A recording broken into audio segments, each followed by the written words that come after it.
Hello bachcho, let's read the question. So question says that coagulation is the process by which dispersion phase of the colloids is made to aggregate and thereby separate from a continuous phase. क्या बोला गया? coagulation मतलब इकट्ठा होना, एक process है जिसमें dispersed phase, ठीक है, dispersed phase of the colloid, colloid में दो phase होता है, एक dispersion और एक आपका dispersed, ठीक है।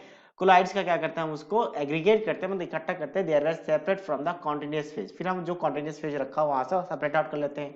आगे क्या आ गया कि the minimum concentration of the electrolyte in a millimoles पर लीटर। मिनिमम कंसंट्रेशन इलेक्ट्रोलाइट का मिलीमोल्स में 1 लीटर में of the electrolyte solutions which is required to cause the coagulation of the colloidal solution is called as the coagulation value। Coagulation value क्या करता है कि आपके पास कितने इलेक्ट्रोलाइट का मिनिमम जो कंसंट्रेशन है किसमें, मिलीमोल्स में, ठीक है, पर लीटर ऑफ द सॉल्यूशंस के लिए हम उसे कोएगुलेशन वैल्यू कहते हैं। और आगे कहा गया था therefore the higher is the coagulating power of effective ion smaller will be the coagulation. मतलब कोएगुलेटिंग पावर जितना ज्यादा होगा कोएगुलेशन उतना कम होगा, ठीक है, वैल्यू ऑफ द इलेक्ट्रोलाइट। तो यहाँ पे कहा गया कि कोएगुलेशन वैल्यू जो है वो इनवर्सली प्रोपोर्शनल है कोएगुलेटिंग पावर का।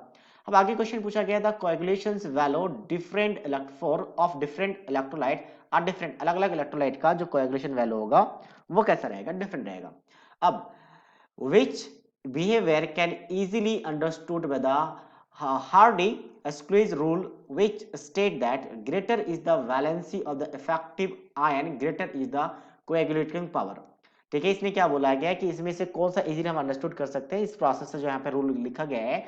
और greater is the valency, valency जितना ज्यादा होगा उतना आयन का उतना ही ज्यादा क्या होगा, आपका कोएगुलेटिंग पावर होगा।